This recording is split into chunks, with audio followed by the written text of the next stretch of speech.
Did you cancel your flight? Did you cancel your flight? No, I never left town. I think 1-3. I think 1-3 is probably I think it's spike kind of feel. The fruit seems a little bit more forward. In fact, almost to a point where not to a point. I would say burnt, but it's a very nice plum touch, very tart character.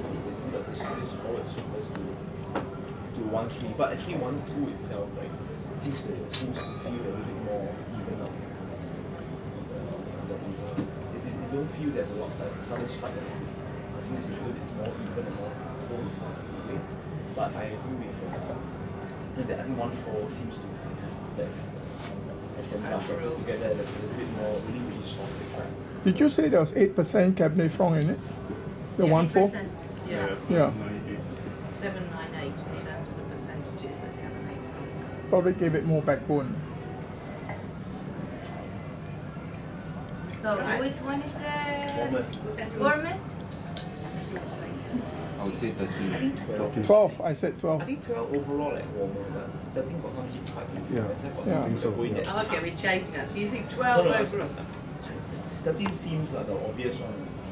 Warmest. Yeah. It feels like the warmest. But overall, in general, right, there's just a general warm coming from 12 that is quite consistent. But it's hard to tell because of so many different patches. Exactly. But if you're just evaluating the fruit, like based on assuming that the fruit is. Were you affected by the earthquake?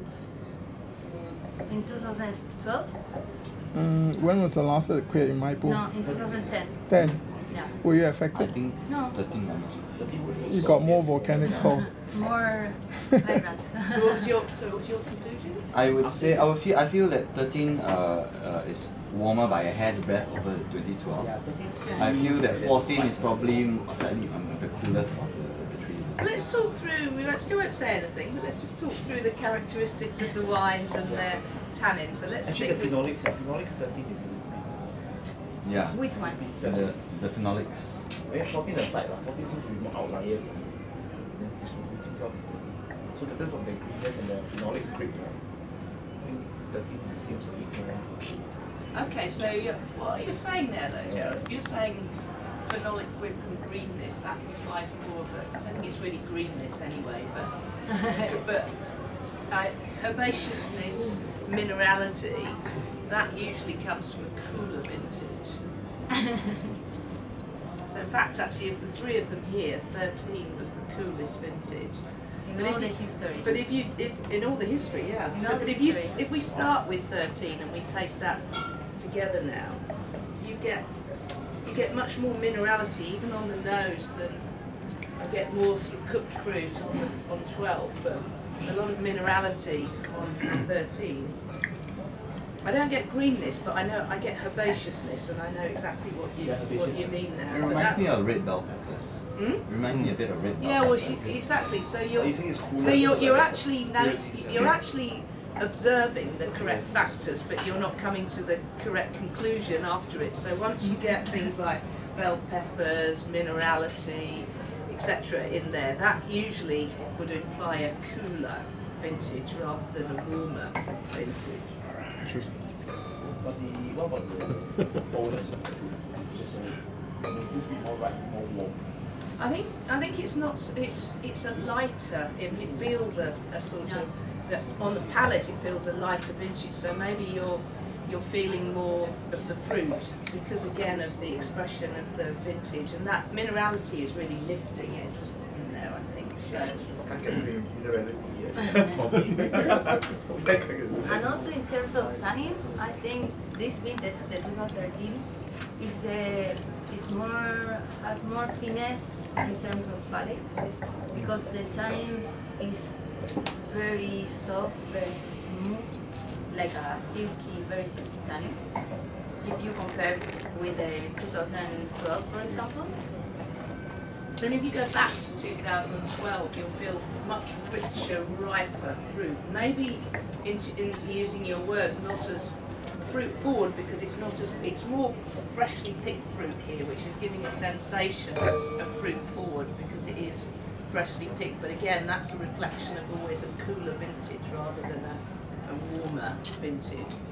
Whereas on 12, you're getting, you know, still lovely fruit here, but it's more, it's not baked fruit as in it's been baked too long on the vine, but it's certainly warmer fruit.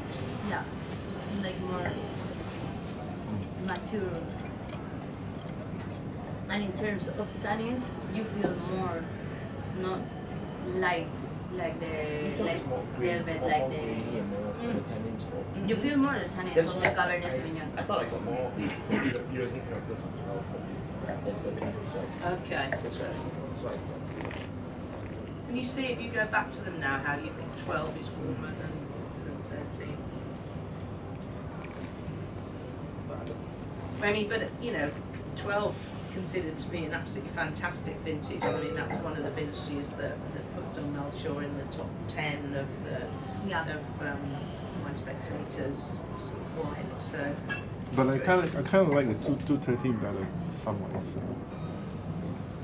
yeah, I mean, I think they're all good. I think they're all different things for different occasions, and that's why I was saying that I really respect Dom Melchior for letting the vintage play a part in it, because I think if you were doing a food matching on here, you would pair different dishes, and you guys are sommeliers, you talk about food matching on there, but you would pair different dishes with the 12 than you would with the 13. So you can have a whole dinner with these wines and put them with different courses on there, and they'll go. So there is a real freshness to that 13, which I find very attractive. But in terms of, I guess, the rightness and the overall components, that's why the 12 got such high call, because it's really has got everything there. And then the 14, to me, is somewhere in between, and we agreed with that. It's sort of in between the 12 and the